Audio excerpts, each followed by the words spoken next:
साथियों नमस्कार। स्वागत है आप सभी का सोहन इंस्टीट्यूट की ऑनलाइन क्लास में। यूपी जीके की महत्वपूर्ण प्रैक्टिस के साथ उपस्थित हैं। आज उत्तर प्रदेश विशेष के कुछ महत्वपूर्ण प्रश्नों पर बात करेंगे। और देखिए, क्लास को शुरू करें इससे पहले आप सभी लोग एक बार अपने दोस्तों में क्लास को शेयर कर देंगे। और देखिए, यह प्रैक्टिस सेट जो है आप किसी भी परीक्षा के लिए देख सकते हैं। अब जो है लगभग जितनी भी परीक्षाएँ हो रही हैं उत्तर प्रदेश में, सभी में जो है उत्तर प्रदेश विशेष से प्रश्न पूछे जा रहे हैं। आइए क्लास को शुरू करेंगे। पहला क्वेश्चन देखिए, बिल्कुल आपके सामने है। दो कथन दिए गए हैं। पहले कथन में देखिए दिया है उत्तर प्रदेश का परंपरागत उद्योग हथकरघा उद्योग है। दूसरे कथन में दिया है उत्तर प्रदेश का सबसे बड़ा उद्योग जो है चीनी उद्योग है। चार विकल्प आपके सामने हैं। ऑप्शन ए में दिया है केवल एक सही है, बी में दिया है केवल दो सही है, सी कह रहा है दोनों सही है और डी कह रहा है दोनों गलत है। उत्तर आप लोग करेंगे पहले प्रश्न के लिए। देखिए, पहले कथन की बात करें तो उत्तर प्रदेश का परंपरागत उद्योग देखिए हथकरघा उद्योग नहीं है। देखिए, उत्तर प्रदेश का जो परंपरागत उद्योग है वह है चीनी उद्योग। और दूसरे कथन में दिया है उत्तर प्रदेश का सबसे बड़ा उद्योग जो है चीनी उद्योग है। तो देखिए, उत्तर प्रदेश का सबसे बड़ा उद्योग चीनी उद्योग भी नहीं है। उत्तर प्रदेश का सबसे बड़ा उद्योग जो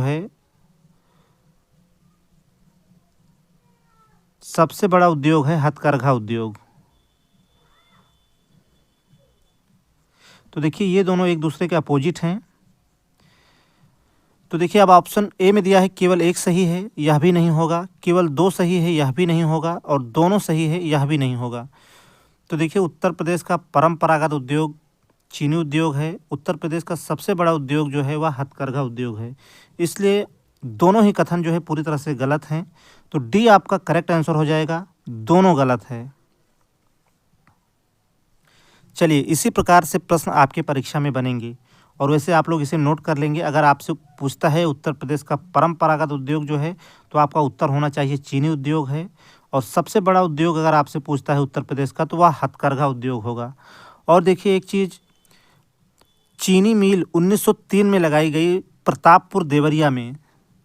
उत्तर प्रदेश में सबसे पहले जो चीनी मिल लगाई गई वह 1903 में लगाई गई। 1903 में लगाई गई प्रतापपुर देवरिया में। और यह एशिया की सबसे पहली मिल थी। बता दें कि उत्तर प्रदेश गन्ना उत्पादन में जो है प्रथम स्थान पर है। यह भी आप लोग नोट करके रखेंगे।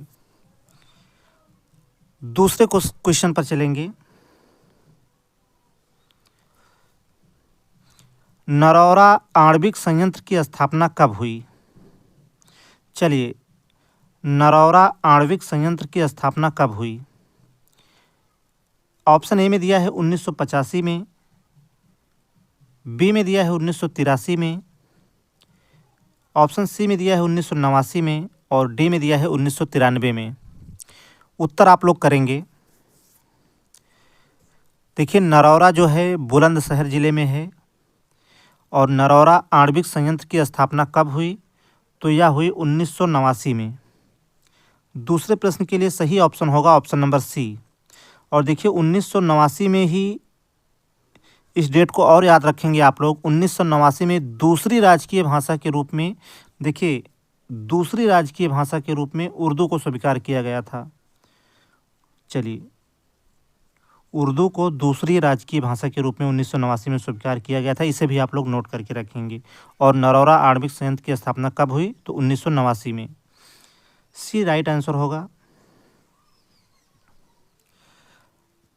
अगले सवाल पर चलेंगे। तीसरा प्रश्न देखिए, सही सुमेलित नहीं है। चार ऑप्शन दिए गए हैं आपके सामने और पूछ रहा है इनमें से कौन जो है सही सुमेलित नहीं है। ढोलक के लिए देखिए अमरोहा, देसी घी के लिए देखिए औरैया, और सी में दिया है सहारनपुर देखिए कागज़ के लिए, और डी में दिया है वाराणसी सीमेंट के लिए। तो देखिए, ऑप्शन ए की बात करें, ढोलक के लिए अमरोहा, यह तो बिल्कुल सही दिया हुआ है। और देसी घी के लिए देखिए औरैया, यह भी आपका पूरी तरह से सही दिया हुआ है। और सहारनपुर देखिए कागज के लिए, यह भी आपका सही उत्तर होगा। तो देखिए जो सही है वह हमारा उत्तर नहीं होगा। आपसे पूछा है कौन सही सुमेलित नहीं है, तो डी आपका करेक्ट आंसर हो जाएगा। वाराणसी देखिए सीमेंट के लिए नहीं प्रसिद्ध है। सीमेंट के लिए देखिए सोनभद्र के मिर्ज़ापुर के 2 क्षेत्र हैं, माफ़ कीजिएगा, सीमेंट के लिए देखिए मिर्ज़ापुर के 2 क्षेत्र जाने जाते हैं। पहला देखिए चुर्क है और दूसरा है डाल्ला। ये 2 क्षेत्र हैं मिर्ज़ापुर के जो सीमेंट के लिए जाने जाते हैं। और वाराणसी की बात करें तो देखिए वाराणसी के लिए साक भाजी इंस्टीट्यूट कहाँ है? साक भाजी इंस्टीट्यूट कहाँ है? तो आपका उत्तर होगा वाराणसी। चलिए सही सुमेलित नहीं है आपसे पूछा था, तो डी जो ऑप्शन है वह सही सुमेलित नहीं है।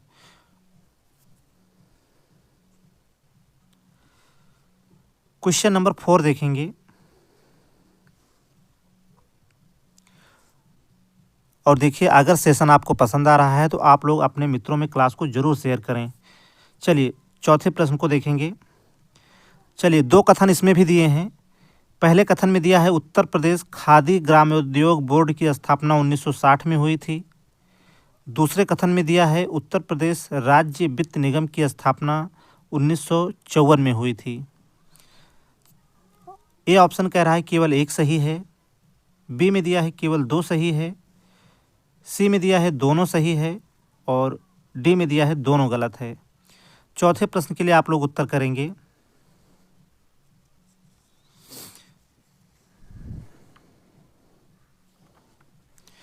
देखिए उत्तर प्रदेश खादी ग्रामोद्योग बोर्ड की स्थापना 1960 में हुई थी, यह कथन पूरी तरह से सही दिया हुआ है। और दूसरे कथन की बात करें तो उत्तर प्रदेश राज्य वित्त निगम की स्थापना 1954 में हुई थी, यह भी कथन पूरी तरह से सही दिया हुआ है। और देखिए राज्य वित्त निगम जो है कहाँ है? तो कानपुर में। तो देखिए दोनों ही कथन यहाँ पर सही हैं, इसलिए आपका जो राइट आंसर होगा वह होगा ऑप्शन नंबर सी, दोनों सही है। चलिए सी राइट आंसर हो जाएगा। अगले सवाल पर चलेंगे।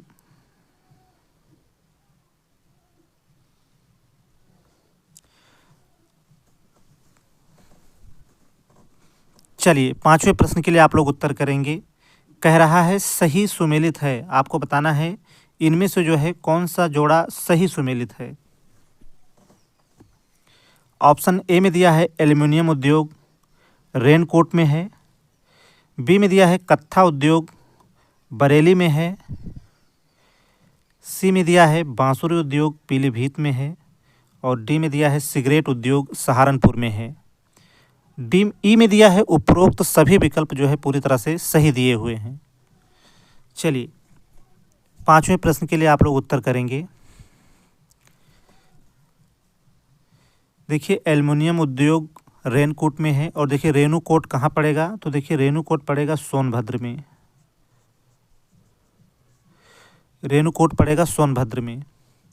और देखिए कत्था उद्योग बरेली में है, यह भी सही है। और इसके लिए बरेली में देखिए दिया सलाई उद्योग यानी मतलब माचिस और सुरमा उद्योग के लिए बरेली जो है जाना जाता है। चलिए दिया सलाई यानी माचिस और सुरमा उद्योग, इसके लिए भी बरेली जाना जाता है। और बांसुरी उद्योग देखिए पीलीभीत, यह भी आपका सही है। और सिगरेट उद्योग सहारनपुर में, यह भी सही है।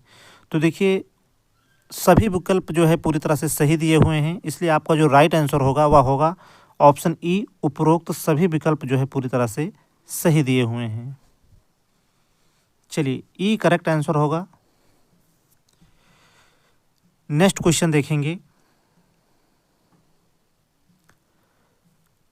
उत्तर प्रदेश में नकारात्मक औद्योगिक विकास दर रही है।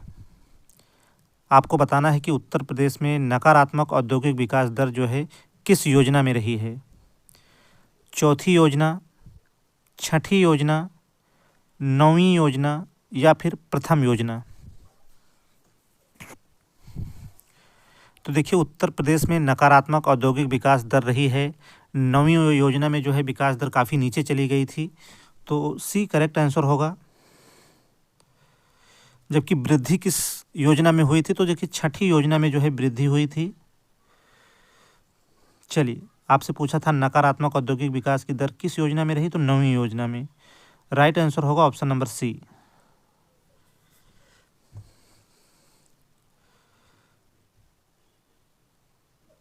क्वेश्चन नंबर 7 पर आ जाते हैं। चलिए, 2 कथन इसमें भी दिए हैं। उत्तर प्रदेश संस्कृत संस्थान की स्थापना 1976 में हुई थी।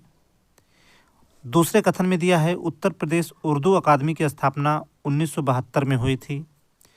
अब आपके सामने 4 ऑप्शन हैं, केवल एक सही है, केवल 2 सही है, दोनों सही है या फिर दोनों गलत है।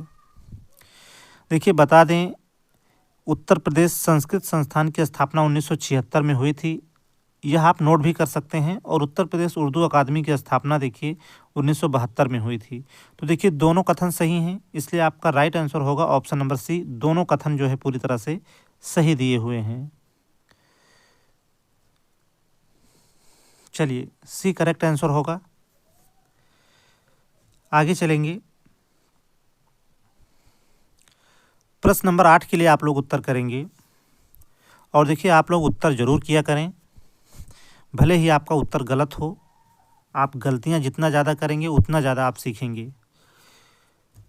देखिए, 8वां प्रश्न आपसे कह रहा है कि उत्तर प्रदेश में विश्व भारती सम्मान जो है किस संस्थान द्वारा दिया जाता है। यह भी देखिए अच्छा प्रश्न है। उत्तर प्रदेश में विश्व भारती सम्मान जो है किस संस्थान द्वारा दिया जाता है। ए ऑप्शन में दिया है हिंदी संस्थान के द्वारा, बी में दिया है संस्कृत संस्थान के द्वारा, सी में दिया है हिंदुस्तान एकेडमी के द्वारा और डी में दिया है उर्दू एकेडमी के द्वारा। देखिए, आप उत्तर प्रदेश के लिए देखिए 2 पुरस्कार याद रखेंगे। भारत भारती, देखिए भारत भारती पुरस्कार दिया जाता है हिंदी संस्थान द्वारा, भारत भारती,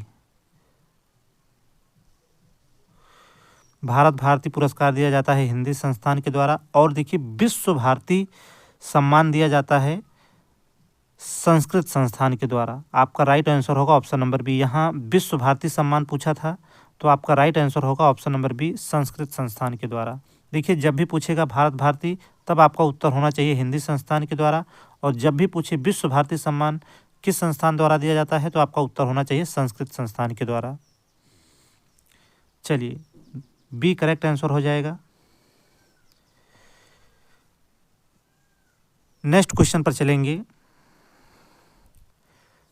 चलिए, आपको बताना है सही सुमेलित नहीं है, कौन सा जोड़ा जो है सही सुमेलित नहीं है। ऑप्शन ए में दिया है पंडित दीनदयाल उपाध्याय पशु चिकित्सा विश्वविद्यालय क्या मथुरा में है। बी में दिया है उर्दू प्रशिक्षण एवं अनुसंधान केंद्र क्या लखनऊ में है। सी में दिया है कन्हैया लाल मणिकलाल केंद्रीय हिंदी संस्थान क्या आगरा में है। और डी में दिया है विकलांग विश्वविद्यालय क्या अयोध्या में है। देखिए, पंडित दीनदयाल उपाध्याय पशु चिकित्सा विश्वविद्यालय यह मथुरा में है, यह पूरी तरह से जो है सही दिया हुआ है।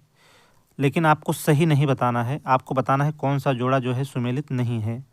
और उर्दू प्रशिक्षण एवं अनुसंधान केंद्र लखनऊ में है, यह भी पूरी तरह से सही है, लेकिन यह भी हमारा उत्तर नहीं होगा। और देखिए, कन्हैया लाल मणिकलाल केंद्रीय हिंदी संस्थान आगरा में, यह भी सही दिया हुआ है, लेकिन यह भी हमारा उत्तर नहीं होगा।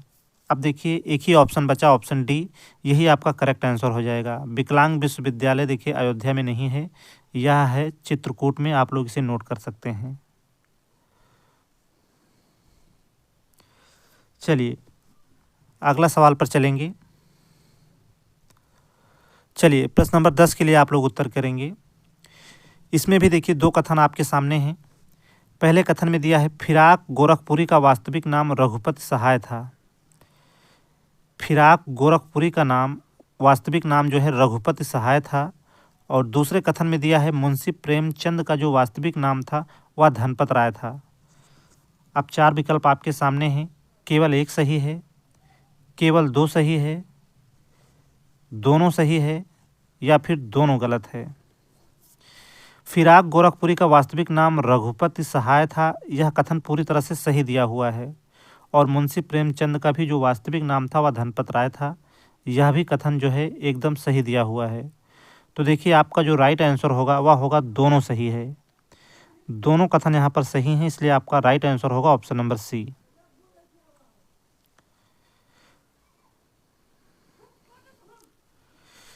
चलिए 10 महत्वपूर्ण प्रश्नों को लिया गया था और देखिए सेशन आज का बहुत ही शानदार रहा। आप लोग ज़्यादा से ज़्यादा क्लास को अपने मित्रों में शेयर करें और जिन साथियों ने चैनल को अभी तक सब्सक्राइब नहीं किया है आप लोग चैनल को सब्सक्राइब करें। और देखिए यहाँ पर आपको सुपर टेट और यूपी टेट की तैयारी कराई जा रही है और लगातार इसी प्रकार से जो है क्रम चलता रहेगा। प्ले लिस्ट में देखिए बहुत सारी प्रैक्टिस सेट मौजूद हैं, आप लोग वहाँ से भी जाकर जो है सभी प्रैक्टिस सेट को क्रम से रिवाइज कर सकते हैं। समय आपके पास पर्याप्त है। अभी फ़िलहाल यूपी टेट का नोटिफिकेशन या सुपर टेट की वैकेंसी की कोई आशा तो नहीं है, लेकिन ऐसा नहीं है कि भर्ती नहीं आएगी। निश्चित रूप से यूपी टीटी की भी परीक्षा होगी और सुपर टेट की वैकेंसी भी आएगी निश्चित रूप से। और जब भी आएगी अचानक आएगी, इसलिए आप लोग अपनी तैयारी को निरंतर रूप से जारी रखें और लगातार मेहनत करें। सफलता आपको ज़रूर मिलेगी। याद रखें वैकेंसी ज़रूर आएगी और यूपी टेट का नोटिफिकेशन भी ज़रूर आएगा। आज के लिए सिर्फ इतना ही। नमस्कार।